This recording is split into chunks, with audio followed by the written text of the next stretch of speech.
60% of the American public is about to lose everything they have.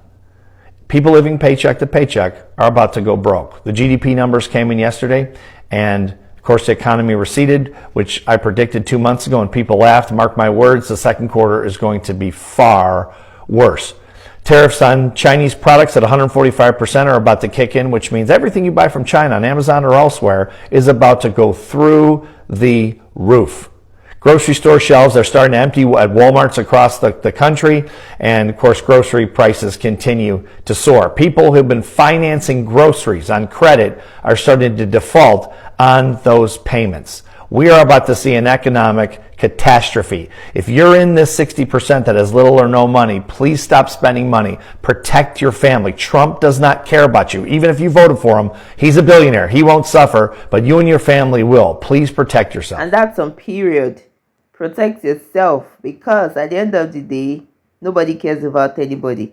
Hey, beautiful people, welcome back to my YouTube channel. Thank you for stopping by, supporting your girl on this channel. So our credit goes to the creators in those videos. And guys, in today's video, many, and I repeat, many rural voters who strongly supported Donald Trump are now finding themselves in a financial bind, right? Financial struggle, because of the very policies that they once celebrated. Remember when they were celebrating that they voted for him, right? Okay. Now, trade wars are happening. Tariffs is cracking down. There is labor crackdown.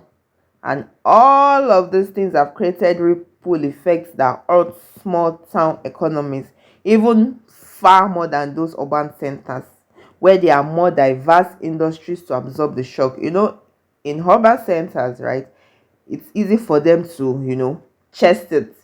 But in these rural communities, any small thing that happens, everything comes crashing down. Because in rural areas where farming, manufacturing, and service jobs are dominated, the removal of these undocumented workers don't just reduce the labor force, right, which is already a problem. It also disrupts production. It drives up costs of businesses, and it leaves many local economies weaker than before. And guys, this is the icing on the cake.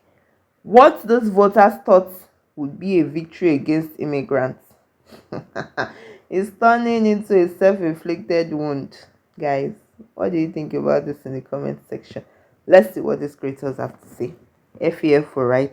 Let's see. Did you guys hear about the rural town that cheered on this administration's cuts for hospitals until their hospitals got cut? To break this down, I'm bringing in contributor Chris Mowry. Watch until the end and check this out. Thank you. All right, there's a really wild story I want to talk about today. There's a small town in Missouri, a rural area that overwhelmingly voted for Trump, and they only have one hospital in this area. It's been serving the community for over 7 decades, has stayed open as the community has shrunk. They used to have a Walmart, the only Walmart in the area, closed, and through a lot of economic downturn, they have been able to stay open. But unfortunately, because of Donald Trump's big, beautiful bill, there are fears that it may close in a town that overwhelmingly voted for Trump. And frankly, I don't think they realized they were voting for this. And I want to talk about it today. Before we get into it, if you're new here, it would mean a lot if you click like and subscribe. I'm 23 years old. My name's Chris Mowry. I'm basically a Gen Zer who screams all the time about how Republicans suck. So if you want to stay on top of the news, here's some of my takes. It would mean a lot if you subscribe down below. Before we hop into this story, this is a theme we're seeing with MAGA and Trump supporters. And I don't really know how I feel so much of saying, fuck around, find out, like these people deserve what they're getting. I really think most of the blame should go to Donald Trump for conning the American public. But at some level, I see you guys in the comments, I hear you, it's kind of mind-boggling. This went really viral the other day. This is on LinkedIn, oddly enough. A woman who owns a business. I've been getting a lot of hateful messages since my last post about my business struggles. Yes, my husband did vote for Trump. Yes, Trump's tariffs have seriously disrupted my supply chain and hurt my business. That said, I still support my husband. He voted for what he truly believed was right. It's complicated, but so is life. But like on an issue like this, is it complicated though? Like, really? This is where I get to the point where I'm like, okay, fuck around, find out. He told you a million times he's going to implement tariffs. And it really was pretty simple. He was lying to your face when he said tariffs are paid for by other countries. People like you and I screamed, hey, they're not. They're going to be paid for by American businesses, and this could really hurt.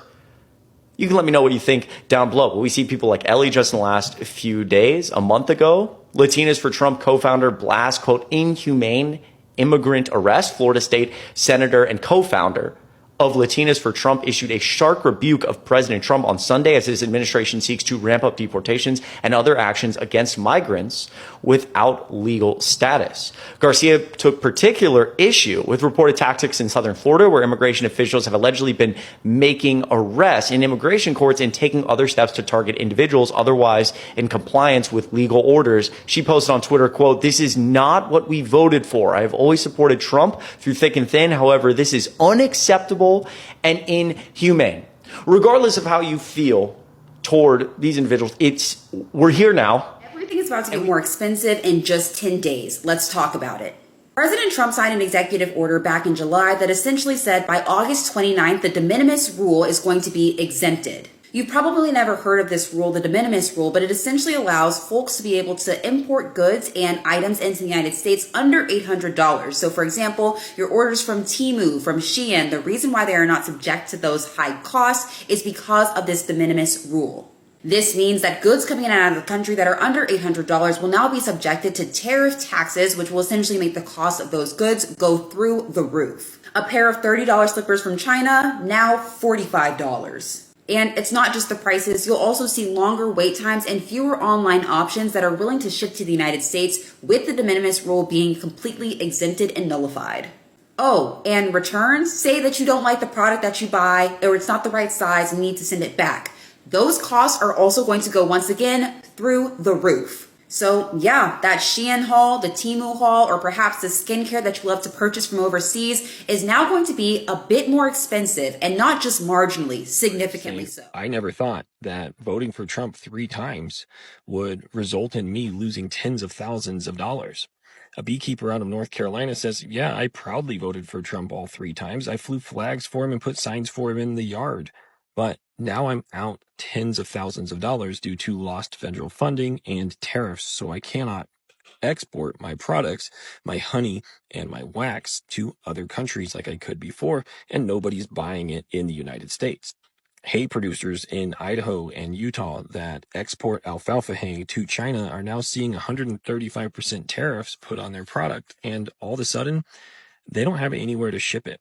They held it all winter in hopes of sending it off to China in the spring, and now China's not willing to buy. Soybean producers are once again being hit harder than they were in the first Trump administration, and China, for its part, has diversified where it pulls these products from, with Brazil becoming the #1 soybean exporter, and other countries picking up the slack for honey, for beeswax, and for hay around the world. Hey, MAGA voters, this message is for you. I know how excited you guys get every time one of these undocumented immigrants is stripped away, actually physically pulled away from their little children or their wives or their husbands, and detained and put into a concentration camp surrounded by alligators and serpents. I know that gets you really excited, but I just thought I'd give you a quick lesson in macroeconomics, especially for those of you that have no money. You're about to go broke, and I'll tell you why. See, here's the thing about America. Undocumented immigrants are a fundamental piece of our economy. It will not work without them. See, many of these people, most of them, pay taxes. They get few benefits, but they do actually pay taxes. They grow the gross national product, and they hold the fabric of America together by doing jobs that spoiled Americans will not do. Okay? This also causes inflationary pressure, which means everything is going to get a lot more expensive. So every time you celebrate one of these poor people being detained and deported, just keep in mind, you're one person closer to going broke. You're going to lose everything you have. And remember who you voted for. You voted for someone who doesn't even know what macroeconomics means, doesn't know the difference between microeconomics and macroeconomics, okay? You voted for a dunce, and he's going to be your undoing. But keep in mind that he's really rich, and all the people in the GOP that are sucking up to him, see, they're really rich too. So I hope you're really rich, because if you're not, you're going to go broke, and you're only going to have yourself to blame. This is just the truth, because I see no reason why these MAGAs find it difficult to understand that undocumented immigrants are far from being a burden. They are deeply woven into economic fabric of rural America, because every single year they contribute billions in taxes, either through payroll withholdings, either through property tax, passed along when they pay rent, either through sales tax, even at local stores. Yet they barely benefit from public services, even in proportion to what they pay. So when these deportations strip these workers from farms, from their construction sites, and from their small businesses, guys, the immediate effect is labor shortage, and it will shrink tax revenue that all these towns rely on for schools, for hospitals, and even for basic infrastructure. And farmers are already finding out, because they have already lost a lot of percentage of those that work for them, the ants that pick all their crops. Even the restaurants struggle to stay open, and the local governments are facing budget gaps that, guys, it's not easy to fill those gaps. And these same communities believed that deportation would strengthen their economy, and now they are finding out that the reverse is the case, that removing those people is actually weakening it. Guys, let me know what your thoughts are in the comments. Please make it make sense to me. Maybe I'm the one that is not seeing the bigger picture here. Make it make sense to me. So Nebraska voted overwhelmingly for Donald Trump. They didn't vote for him once. They voted for him time and time and time again. They felt that they were making a wise decision, but it turns out that this was probably the worst decision they could have ever made. The nuts and bolts, the core of their economy, the agriculture industry, is absolutely being annihilated as a result of their vote. Right now, Nebraska has all sorts of challenges are cropping up for Nebraska farmers. The Nebraska Farmers Union says producers are facing the toughest time in decades. Their costs are rising, but commodity prices are falling, meaning they can't really turn a profit, and that's hurting the rest of the state's economy.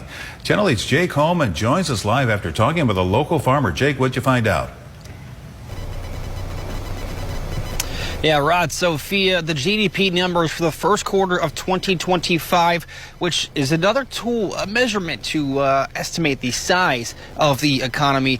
It does not paint a pretty picture for the state of Nebraska here, and in large part because of the largest industry, which is agriculture. Now, tonight we hear how one farmer is coping with these challenges. With the interest rates where they are right now, it's putting everybody into a bind. Bill Landon is one of the many farmers in Nebraska who's in a tight spot financially. According to a report from the U.S. Bureau of Economic Analysis, Nebraska's gross domestic product fell more than 6% in the first quarter, tied with Iowa for the largest decrease in the nation. And it's because of losses in agriculture. Now, you remember Don Bacon, the Republican from Nebraska? He's even saying the quiet part aloud.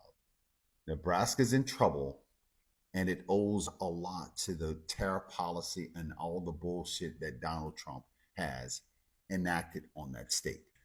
So, Don, my man, don't be surprised when everyone told you, just like your MAGA cohorts in your state, everyone told you that this was going to be the case, but yet you failed to listen. My mother would always say, and I think she was a genius, she would always say, if you lie down with dogs, you will get fleas. Well, in Nebraska, you laid down with Donald Trump.